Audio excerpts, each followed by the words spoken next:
Hello everyone, my name is Randy Cooper and I'm going to show you my Ford Fusion EcoBoost. And I'll tell you what the problem is. As you can see, it's in great condition, not a scratch. It's like brand new actually.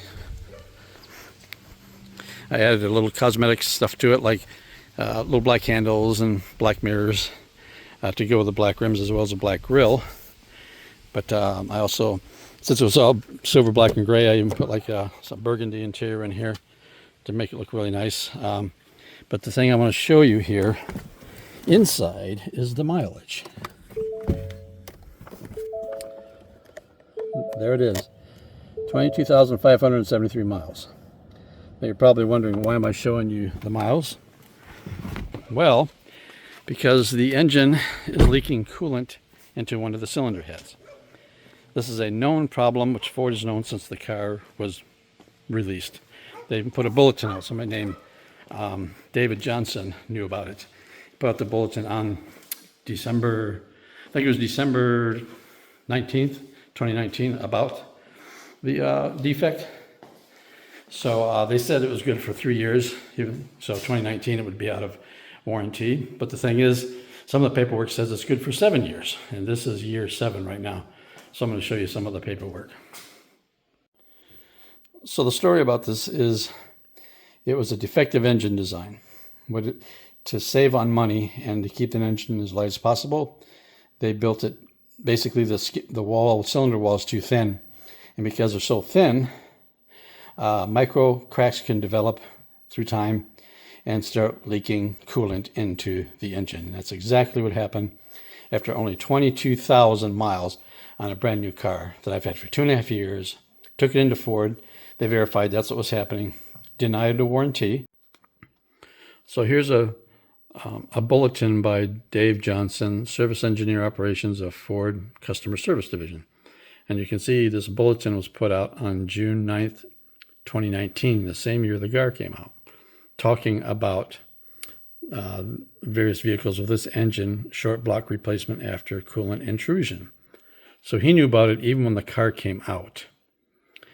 And they're trying to deny me this because, of course, they're going to use the car's out of warranty bit. But then why does it say right here that after coolant intrusion bores, I'm sorry, I'm a terrible code reader.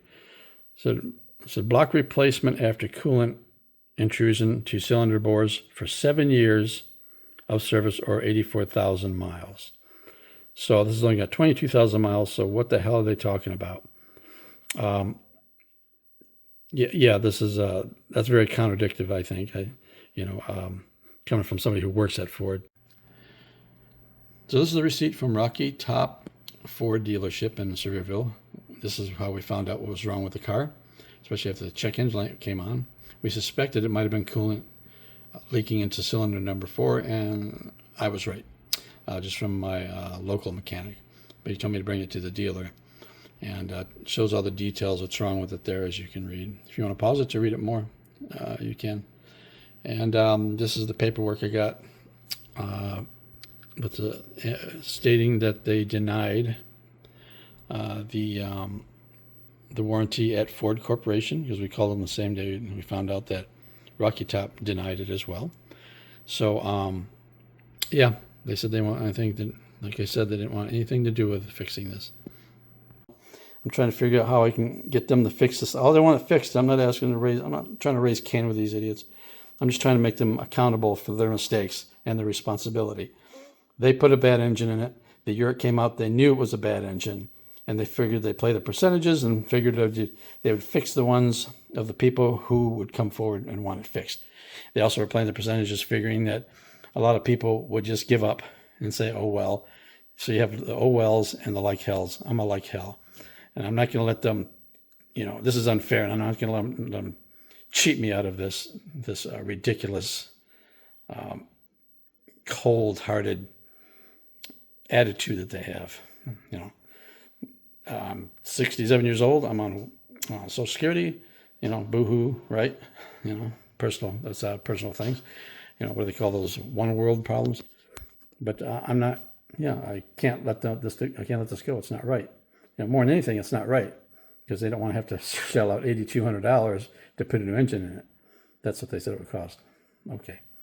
So that's my story with my Ford Fusion EcoBoost.